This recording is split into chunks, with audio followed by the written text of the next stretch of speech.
Bonjour. Depuis une semaine, les moralistes de tout poil s'en sont donnés à cœur joie. Mais sincèrement, qu'en avez-vous à foutre du déshéritage des pauvres Laura et David? Qu'est-ce que ça peut vous faire que Saint Johnny ait peut-être été un sale type, un père qui raye ses vrais enfants de son testament au profit d'adopter, et jaune de surcroît, je vous jure que j'ai lu ces mots innommables. Je parle des enfants jaunes, pas de Johnny éventuel salaud. Lui, c'était un adulte qui avait le droit de faire ce qu'il voulait de ses biens, que ça vous plaise ou non. Il est d'ailleurs aussi incompréhensible que choquant que son testament ait été dévoilé publiquement. Et puis j'ai lu tellement de commentaires ignobles sur les réseaux sociaux. Mais de quel droit écrit-on qu'il ne pouvait pas faire ça? Au nom de quoi traiter sa veuve de salope, manipulatrice, croqueuse de diamants et j'en passe de bien pire? Pourquoi s'emparer d'une guerre qui ne nous concerne absolument pas, allant jusqu'à interviewer des pseudo-conseillers conjugaux et psychanalystes qui décortiquent une vie dont ils ne savent rien?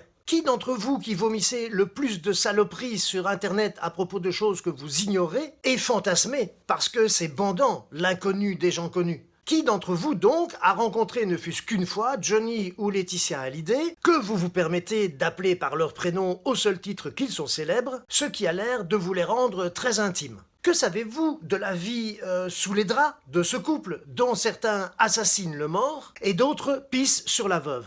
Connaissez-vous la relation qui unissait père et enfant ou les séparait? N'en avez-vous pas ras-le-bol de parler de cette famille? Est-ce que ça vous procure un orgasme intellectuel, si je puis dire? Cela vous donne-t-il le sentiment de vivre des sensations au travers d'un drame qui est finalement celui que vivent des millions de familles anonymes? Ne pensez-vous pas, si vous aimiez vraiment Johnny le chanteur, eh bien que simplement tout cela ne vous regarde pas? Que le père ou le mari qu'il était vous est totalement inconnu et que seul l'artiste doit être admiré? Parce que vous l'aimiez il y a quelques jours, certains le vénéraient même, et aujourd'hui le traitent de salaud ou disent « Oh, mais notre Johnny n'aurait jamais fait ça! C'est elle qui l'a manipulé pour voler les enfants !» Pour être correct, rappelons tout de même que c'est Laura Smet qui a lancé tout ce barnum, et donc nombreux sont ceux qui ont plongé joyeusement dans un bain de merde, sans doute parce que ça les distrayait un peu de leur vie monotone. Pensez juste une seconde que cela aurait pu être vous,